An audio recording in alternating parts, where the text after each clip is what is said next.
ഒരുപാട് പേർ lucky number എന്ന് വിശ്വസിക്കുന്ന നമ്പറാണ് നമ്പർ 7. ഇൻവെസ്റ്റിംഗിന്റെ കാര്യത്തിലും അത് ശരിയാണെന്നാണ് ഡാറ്റാസ് പറയുന്നത്. എങ്ങനെയെന്നല്ലേ പറയാം. അതിനുമുമ്പ് ഈ വീഡിയോ ഒന്ന് ലൈക്ക് ചെയ്ത് സപ്പോർട്ട് ചെയ്തേക്കും. പറഞ്ഞു വന്നത് ലോങ് ടൈം ഇൻവെസ്റ്റ്മെന്റിനെ കുറിച്ചാണ്. ലോങ് ടൈം എന്ന് പറയുമ്പോൾ അത് എത്ര വർഷമാണ്? 1 വർഷം, 5 വർഷം, 10 വർഷം, 20 വർഷം? ഒരുപാട് പേരുടെ സംശയമാണ്. ഇതിന് ഡാറ്റാസ് പറയുന്ന ഉത്തരം 7 years എന്നാണ്.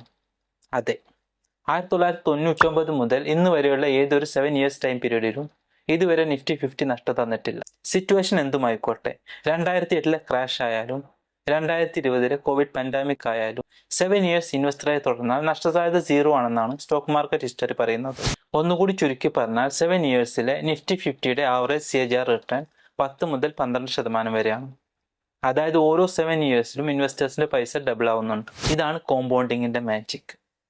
ഷോർട്ട് ടേമിൽ മാർക്കറ്റ് റിസ്കിയായി തോന്നുമ്പോൾ ലോങ് ടേമിൽ മാർക്കറ്റ് ക്ഷമക്കുള്ള സമ്മാനം തരും.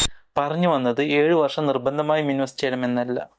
7 വർഷം ഇൻവെസ്റ്റ് ചെയ്താൽ കൂടുതൽ റിട്ടേൺ കിട്ടാനുള്ള സാധ്യത ഉണ്ടെന്നാണ്. നിങ്ങൾക്ക് എന്താണ് തോന്നുന്നത്? 7 years ഒരു ലക്കി നമ്പറാണോ? നിങ്ങളുടെ അഭിപ്രായങ്ങൾ കമന്റ് ചെയ്യുക. ഒപ്പം ഈ ചാനൽ യൂട്യൂബിൽ സബ്സ്ക്രൈബ് ചെയ്യാനും ഫേസ്ബുക്കിലും ഇൻസ്റ്റാഗ്രാമിലും ഫോളോ ചെയ്യാനും മറക്കാതിരിക്കുക.